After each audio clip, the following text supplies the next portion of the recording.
Hi, this video is for guitar teachers or music teachers or anybody who wants to teach somebody else how to play the guitar without teaching them all the theory. It's about getting on and playing straight away and learning gradually by playing. Benefits as a music teacher is you can teach music theory without teaching music theory in a way, because it's not a system that will show you a number of scales or patterns or diagrams that you need to learn by rote. It's a visual system that shows the learner where to start, shows 3 locations where they can start soloing, shows a palette of chords that all go together nicely. It's a very, very simple system, easy to get started with, and it allows students to develop at their own pace and gradually get up to being very proficient indeed. So it's a wheel, a guitar wheel, which you may have seen something similar to these based on circles of fifths, and in essence the part of it is a circle of fifth, which is these 7 holes which show you the notes of a scale. So you spin the wheel and each one of the notes of the scale, whichever scale it is, appear in the window. What it has over a normal circle of fifths wheel, of course, is that it's in sequence, so it's 1, 2, 3, 4, 5, 6, 7, which is much easier for a student to understand. So you can see straight away and clearly the notes and how they follow in the scale. In this case, F major, F, G, A, B, B flat, C, D, E, which is the notes of the F major scale. So straight away the learner can see all the notes that are there, but more so they can see what chords go together. Within a particular key, you'll know that only certain chords go together, the chords that use these notes. And on the front here are 31 different chords that can be played, and they're based on just 10 chord shapes. And the 10 chord shapes are shown on the back as bar chords. You can teach the bar chords here. I've used bar chords because it makes it easier to move up and down, change the notes by just moving up and down, and also change the type of chords just by adding or taking away one finger on one fret. So, for example, the difference between a minor 7th and a minor 9th would just be one. You know, you play a minor 7th, A minor 7th, A minor 9th. It's just adding one finger on like that, and they're on the back there, so you can see a palette of chords that can be learned. So students could start off learning basic chord shapes, but when they're playing them and playing one chord after another, they can see that one chord that they play would be in harmony with another chord that they would play, because they would all be part of the family of chords for that key. Also, it is the mode decoder, and it does show really clearly and visually the relationship between the modes and the keys, which is one of the most complicated things that people have to understand. But displayed in this way, it's really straightforward. So you can see that the key of F major has the relative minor of D minor that you may know already, but it also has the relative mixolydian of C. So that if you wanted to play in C mixolydian, it's no problem at all, you just start in C. So it's a really visual, graphic way of showing how a scale works, how the modes work in relationship to the scale, without showing going into sharps and flats and all the mathematics of it all. All they need to do is read off the front and play anything to go with it.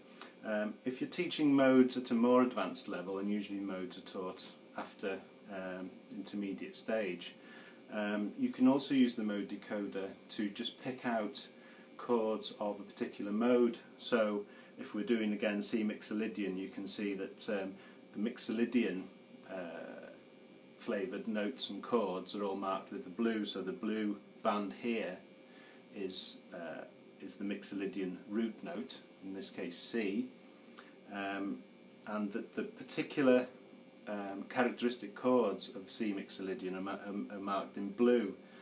For C, these are C 7th, C 9th and C 11th on our diagram. But other notes, other chords are also marked in blue, and they also contain the C mixolydian, the mixolydian note for C. So for example, we could play F sus4 in a chord progression and keep it sounding mixolydian.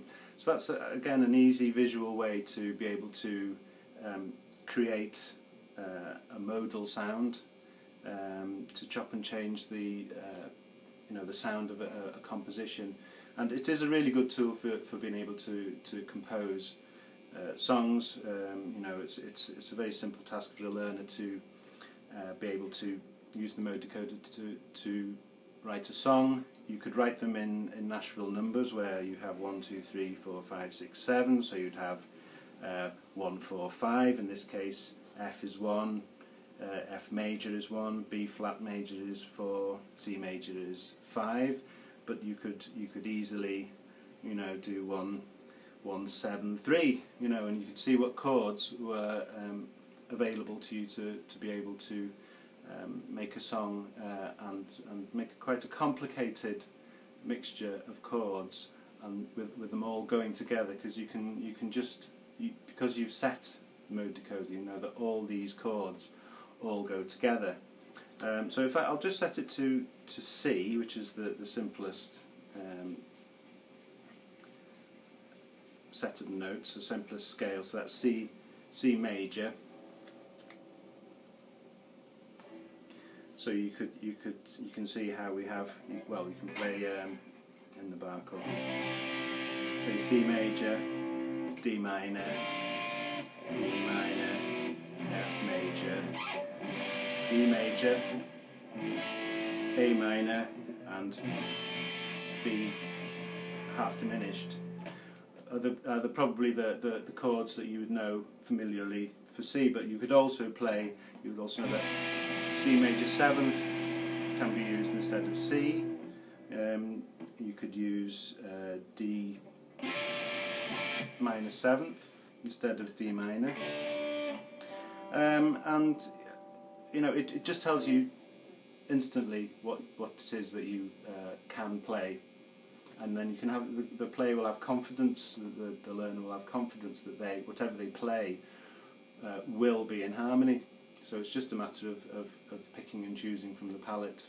And of course, if they want to then change keys, change into a different mode, then it's all there for them just to spin the wheel, change everything to D, just spin the wheel, and it's all there for them to be able to do that. So that's the outside and the back. And that side really is for composing, for seeing how notes go together, for seeing how chords all go together and fit together. So moving on to the inside, the inside uses a minor pentatonic shape, because for the learner to be able to solo, because that's one of the most popular things that they want to do eventually, is to be able to play along and solo along to a backing track. So this side would be backing track, but you could also just get a backing track from YouTube, or you could just play some chords together. And imagine in your first lesson that you got your learner to be able to play along in any mode, in any key. And they can do this simply because once the mode decoder is set, in this case to C major, when we set it to C major, all these notes here change as well. And what they tell us, and your pupils, is which frets, which 3 locations on the first 12 frets you can play the minor pentatonic shape, exactly the same shape, and every single note will be in the key that you've selected and the backing track that you're playing. So you can have confidence knowing that you start here. In this case, our first location's A, which is the 5th fret. So if we're playing in G Mixolydian, say we start off with the G, you can be sure that every note, and you could get your students to do this in their first lesson, on the A fret, is each one of those notes are in G Mixolydian in this case. So you could play a backing track, and I've got one here. I'll play that in a minute, but I'll show you the 3 locations. So the minor pentatonic scale played in location 1 against a G Mixolydian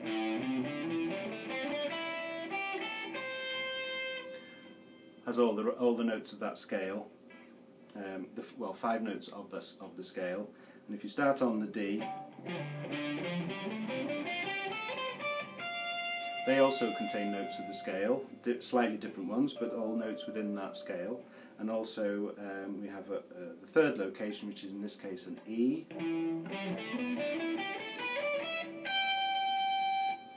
So it's the same shape, 3 locations, and every single note of those scales are within the backing track that you're playing against, or in the key that you're playing in. So you can have, all you need to remember then as a learner is where you get the 3 locations, 1, 2, 3, and then play with confidence and sort of they can feel their way around. And in the first instance, let me just put the backing track on for that one.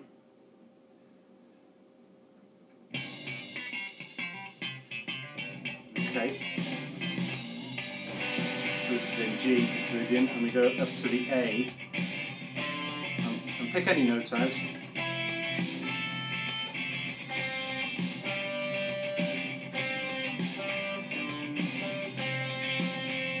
Up to the D.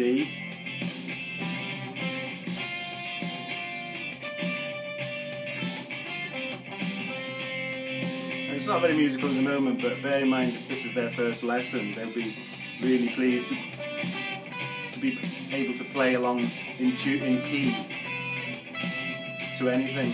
And it's a very, very simple further lesson to learn the minor pentatonic scale from that shape, which would then just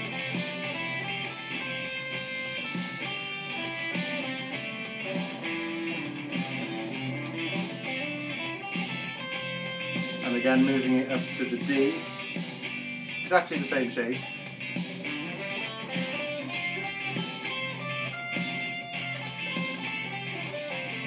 Each one of those notes all in the same key, and again on the E.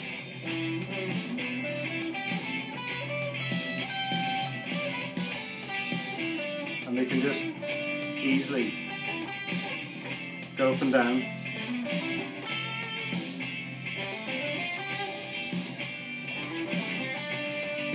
With very, very little knowledge. This is just alternating between on the 2nd and 3rd and 4th fret, between up 2 frets and down 2 frets. So very, very quickly they can be playing and feel like, you know, that they are able to play guitar straight away. You know, there's a further improvement. As I mentioned, each mode has a character note which defines it. So in G Mixolydian, you can see again we're following the blue, and on the blue location we've got the 3 locations there that we have here. They're exactly the same ones. So the first location's on the 5th fret here.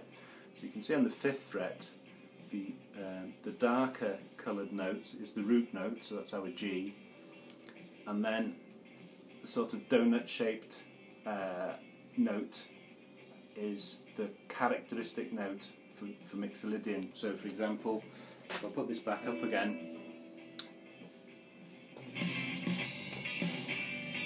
on the 5th fret again, playing our minor pentatonic shape. From the diagram we can see that on the backbone of that shape, this note is our character note. So if we concentrate on that note over this backing, between that and the root note, you get the real quality of the Mixolydian sound.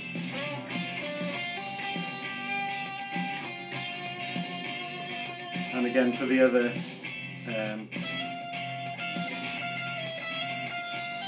locations,